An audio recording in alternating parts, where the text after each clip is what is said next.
In 1973, three lost tourists, students from the Krasnoyarsk Research Institute of Geology and Geophysics, discovered a massive abandoned steam locomotive near the former village of Ermakovo. The sight astonished them. How could such a colossal machine end up here, deep in the remote Siberian taiga, where there were no roads for hundreds of kilometers? After taking a few photographs, the students continued their hike.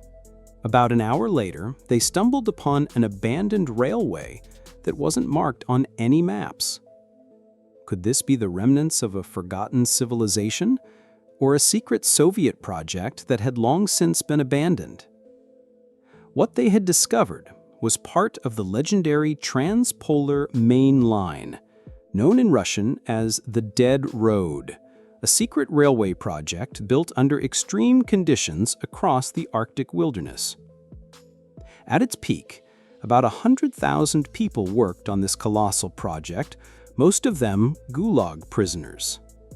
The purpose of the railway was to connect the European part of the Soviet Union to the Norilsk industrial region, rich in resources like nickel, palladium, platinum, copper, cobalt, gold, and silver. During World War II, Stalin became increasingly concerned about German U-boats operating in the Arctic Ocean. The northern regions were vulnerable, and the Soviet leadership feared that Nazi forces might land there. To secure the Arctic, Stalin ordered the construction of a deep-water port in the Ob Bay area, along with a railway to support it. However, 2 years after the resolution was signed, engineers concluded that the bay was too shallow for ocean-going ships, and it was impossible to deepen it due to the bay's unique bottom structure. The construction site was then moved to the town of Igarka, which significantly increased the length of the railway, now stretching between Chum, SAlykart, Nadim, and Igarka. The railway was designated as Construction Project 501 and 503, built from both ends simultaneously. The western section was operated under the Askim Corrective Labor Camp and the eastern under the Yenisei camp system. The working conditions were brutal. In winter, prisoners endured freezing Arctic temperatures.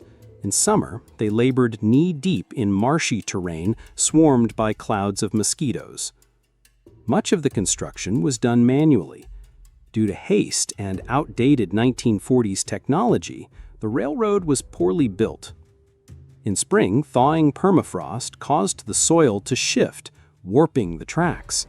Entire sections had to be torn up and rebuilt repeatedly. Most of the workers were political prisoners. After their release, they were banned from settling within 100 kilometers of any major city.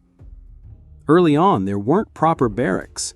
Prisoners lived in tents surrounded by barbed wire. Even after barracks were built, there often weren't enough bunks, so prisoners slept in shifts.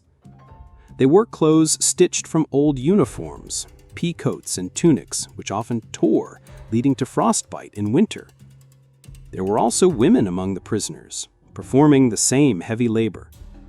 Some managed to become pregnant to avoid hard labor and were transferred to special camps with childcare zones, including in SAlykart and Ermakovo. Despite the harsh conditions, food in the camps was considered relatively good for that time. Bread was baked in special barracks, and rations included salted meat, pasta, tea, and sugar.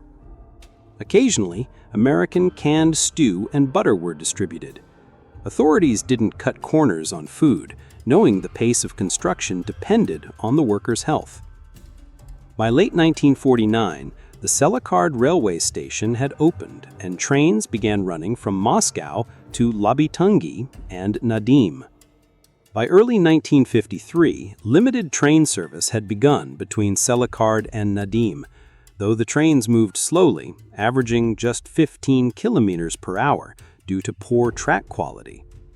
In the east, 65 kilometers of track were completed from Igarka to the station Yeniseiskaya. By spring 1953, 850 kilometers of track were in operation. But then, on March 5th, Stalin died. The project was immediately halted by a decree from the Council of Ministers. Around 8,000 prisoners were released and evacuated from the area, along with about 20,000 civilians.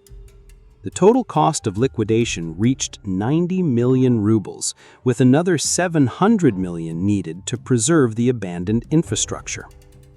Nikita Khrushchev, who soon rose to power, condemned the project as a symbol of Stalin's wasteful and oppressive rule. The transpolar main line became one of many grand Stalinist dreams left to rot. Interesting fact 1. Much of the railway's construction material, rails, ties, and equipment, was cannibalized from existing lines in other parts of the Soviet Union. Entire sections of functioning infrastructure were stripped to feed the remote Arctic project. Interesting fact 2. The transpolar main line was so secret that even many of the local Soviet officials didn't know the full scope of the construction. Maps of the railway were often hand-drawn and not officially published, leading to confusion and logistical nightmares. Interesting fact 3. In some stretches, engineers were ordered to lay tracks directly over frozen swamps without proper foundations, just to show progress. When the ground thawed, trains would derail, or the tracks would simply sink into the mud. Interesting fact 4. In 1966, geologists discovered a vast natural gas field beneath the route of the abandoned railway. Ironically, the dead road would have provided a perfect supply line for drilling operations had it not already been dismantled. Interesting fact 5. In recent years, some historians and explorers have called for preserving the remnants of the transpolar main line as a memorial to the tens of thousands who suffered and died building it. Rusted locomotives, collapsed barracks, and twisted rails still remain hidden in the taiga, frozen in time. Don't forget to subscribe or write a comment and put a bell so not to miss new videos. Thanks for watching.